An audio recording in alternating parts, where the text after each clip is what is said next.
We're talking ND filters today. A month and a half ago, when I upgraded from my H7S2 to my A7 III, I found myself in a bit of a situation. You see, before I was used to using these lenses, which are old vintage lenses, and they are Canon FD mount, and they have zero autofocus. So with upgrading to the A7 III, I wanted to use the autofocus, and then I needed a different set of lenses. So I went online and searched every available website, .com. Sold my left kidney, 2/3 of my right one, grabbed myself a small but beautiful 85mm 1.8 from Sony, decided to put it floating in my kitchen sink, rethought my life decisions, sold what was left of my right kidney to be able to afford the big and equally as beautiful Sigma 35mm 1.4.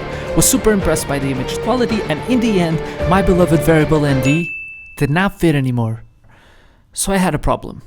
So I began a search for the best piece of glass that I could put in front of my camera that wasn't going to break the bank, that was available on Amazon, because I wanted to try as much as possible to make sure that I made the best choice.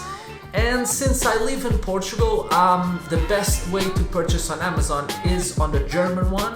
So I went to the German Amazon, I found 4 filters, I bought them all, I tested them, and these were the filters I bought.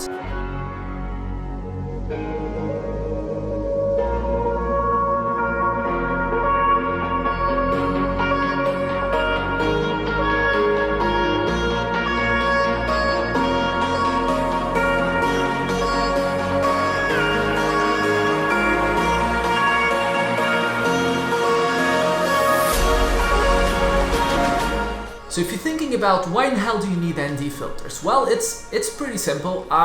You always want to try to shoot your video at double the shutter speed of the camera. So if you're recording 24 or 25 frames per second, you want to record with the shutter speed of 50. And to do that and keep the shallow depth of field and recording outside during the day, it's quite impossible to properly expose an image and everything turns out to be blown out. To fix that, you just buy an ND filter, screw it in front of the lens, and it's basically sunglasses for your camera. So another thing I bought with the Manfrotto zoom system, they have this for the lenses, and you buy 2 pieces and they were around 30 bucks in total, which is a bit expensive, but to me it's completely worth it, because you'll find yourself, if you shoot with multiple lenses, that switching a filter from one lens to the other takes multiple minutes, and sometimes it gets stuck on the threads and there isn't much you can do in the moment, and sometimes you lose the moment. So what this do is you grab one piece, you put it on a filter, and then you put another piece on the lens, and when you bring them close together, they stick with a magnet and they don't fall off. And it's really convenient. So I'm going to be trying to tackle this test in as scientific and as practical way as possible, because online you're going to be able to find tests of people doing this in a very scientific way. And me, I was more looking towards finding which filter produces the best image for the least amount of money, and also which filter is the best to use in day-to-day situations, because if you use an ND filter on your camera and you're recording video, most of the time you're going to be exposing your image using the ND filter, so it has to be really easy and practical to use. So right off the bat, there are 2 filters that completely separated themselves from all the competition, and those are the B+W and the Heliopan one. Both of them have defined stops, so what you get is, when you get the filter, you can turn it from max to minimum and they stop at the edge. And this might seem like a small thing, but all the other filters turn to infinity and back. Jesus. The issue with that is it creates a very pronounced X pattern that you cannot fix, and on the Tiffin one you get a blue halo around the image that is impossible to fix in post if you turn it past like 90% of the filter. So that's that. My conclusion of all the testing is pretty simple. The Hammer one is the cheapest one, and you should only get it if you really can't afford anything else. And using that filter, it is better than not using any filter and shooting with a higher shutter speed. But that's about it. It's a very soft filter. The most pronounced thing I could find is you get this pronounced graininess on the bokeh. You buy expensive lenses, or you try to get your footage to look as good as possible, so you don't want to ruin it with a cheap ND filter. And the Hammer one definitely did that. It was also the hardest one to use. It had a very small outer ring to turn, and most of the time you were just unscrewing the filter. The Tiffin one was a big improvement. It was bigger, it was heftier, it was much better to use. But the biggest thing I had with it was the image was not super clean. The biggest thing was at infinity, the entire image turns blue. It's inexplicable, it's weird, and you can't fix it. And if you're recording something that is fast-paced, most of the times you're probably gonna miss it when you're recording outside, and then you bring it to post-production and it's unfixable. And it all came down to the last two, the B+W and the Heliopan.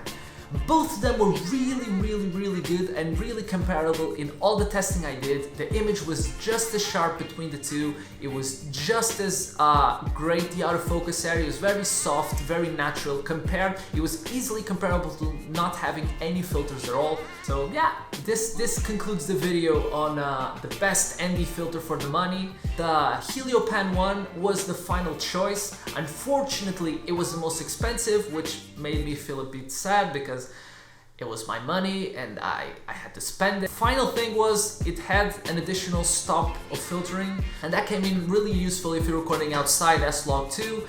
Minimum ISO turns to 800, so if you want to record anything that is below f4, you can't if you don't have enough filtering, so that was the reason I picked it. The build quality was also the best, but the B+W is a great option if you want to record other picture profiles that don't require such a high ISO. One final tip that I advise everyone to do is get step-up rings. Just don't spend the money on a smaller filter that is compatible with your lenses. So both of my lenses are 67mm thread, and I have this adapter on the outside to adapt a 77mm filter. So that's it. In conclusion, don't buy the Hammer filter. The Tiffin one is questionable at best. The B+W is a great filter, and the Heliopan was my definite choice at the end. I'm not sponsored by any of these companies, if that's not obvious already, but I wanted to give like a very personal test to this. Hopefully the footage that I had gathered before and my opinion are going to be able to help you out picking the best filter for you.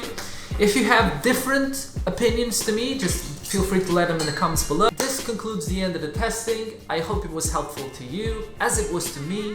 Unfortunately, in the end, it was the most expensive filter, but I think I can justify the purchase, knowing that it produces great image quality, and at least it's better than all the cheaper options, at least from my personal opinion.